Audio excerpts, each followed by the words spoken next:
Hey guys, today's topic of the video is going to be about an important topic which is going to be about analyzing fiction or the literary terms which we often use during the analysis of a piece of fiction. But before starting, I will suggest you to subscribe to our channel and follow me on Instagram so that you do not get any chance to miss any literary update. So in this video we will be discussing the topics of vocabulary, grammar, syntax, figure of speech, literary devices, tone, narrator, narrative mode, narrative, characterization, point of view, structure, themes, and genre and cultural context. These are the terms which are often used whenever we are analyzing the fiction, when we are doing critical analysis of some kind of fiction.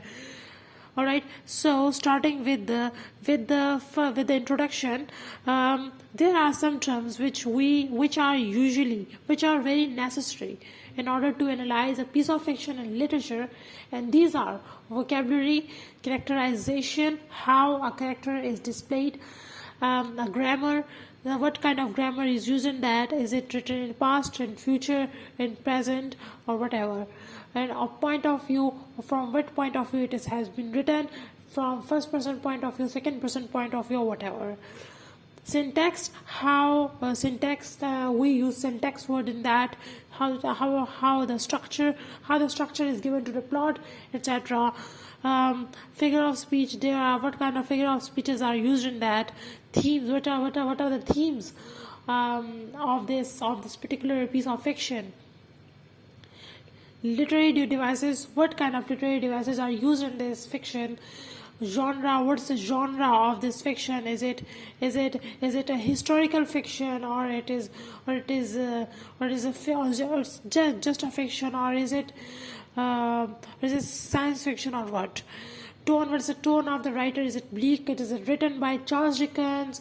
The tone, and so using the concept of tone, we can easily categorize every writer. Thomas Hardy writes in sad tone, so that's why we categorize him in the writings of sadistic way.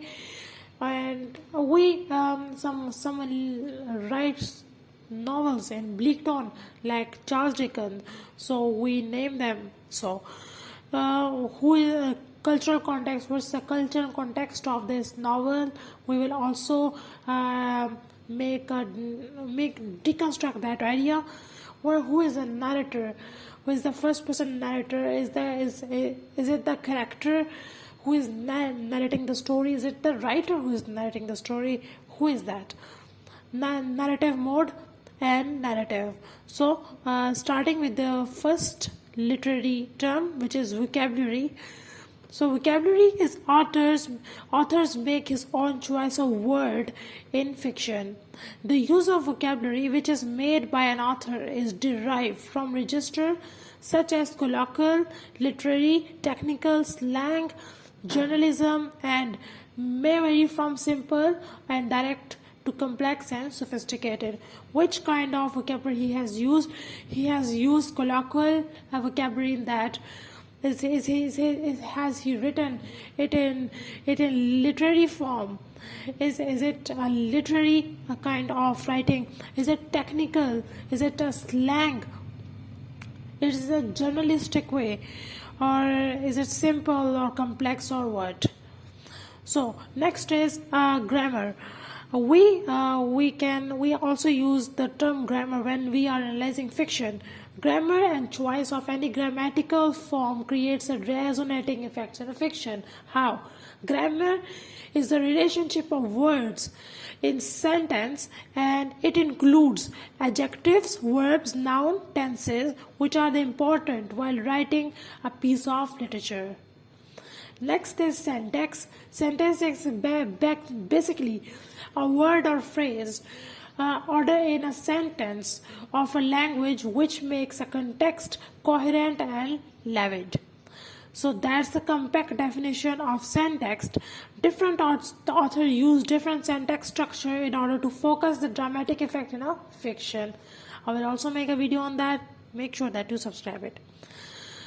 So next is the figure of speech. Figure of speech are the rhetorical devices which are used to add beauty and imaginative expression to a piece of literature, such as metaphors and puns.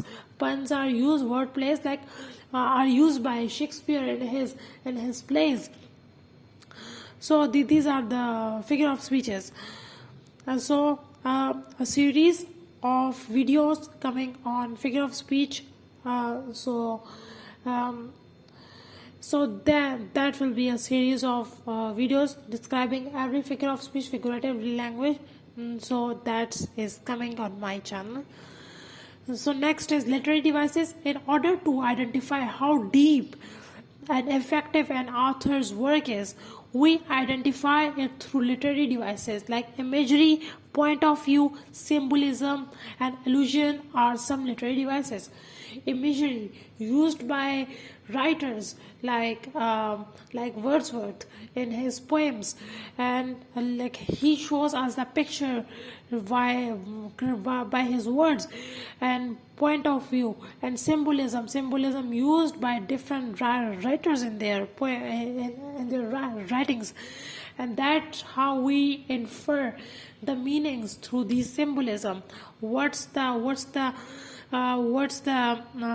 like, for example, in The Mill on the Floor, written by George Eliot, symbolism, there are different symbolisms given in that novel, like the mill on that river flows. It is symbolizing something. The water is symbolizing something else. So that's the power. That these things give the power to any literary fiction. So next is tone. Tone is the writer's attitude towards a subject, which is revealed through style and manner of his or her writing. For example, as I have discussed earlier, Thomas Dickens, when we read a novel from Charles Dickens, he used bleak style.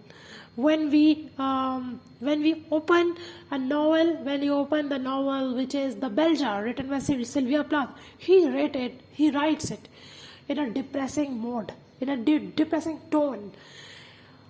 When we read a novel written by Thomas Hardy, his tone is totally inspired from Sophocles, who are the Greek writers, who are the Greek dramatists. So we can think that Thomas Hardy writes in sad tone. So tone may be serious or ironic, like Jonathan Swift has written his novel The Gulliver's Travel. It is satirical novel. It is a political satire. So we can look at the novel and categorize that in what tone it is written. Narrator.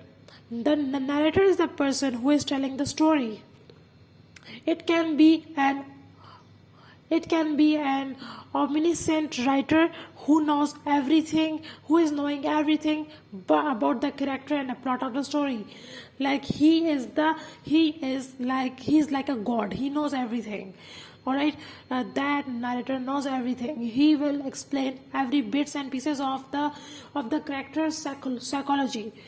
Alright, a fictional character can also be narrator, and multiple narrators can also exist. Like the multiple narrative, like I will give example of Frankenstein, written by Mary Shelley. There are more than one narrators. So the author can also be a narrator, like in The Great Gatsby, written by F. Scott Fitzgerald. The narrator is I do not know his name, but he is a character from the novel, and he is narrating the whole story. So narrator mode. The story can either be narrated by a first person singular or the third person singular, and this is called the narrator's mode of fiction. I think that's clear to you. Let's move. Narrative. What is narrative? Something which is narrated in is narrative. It can be historical, it can be some historical event or some character's love story.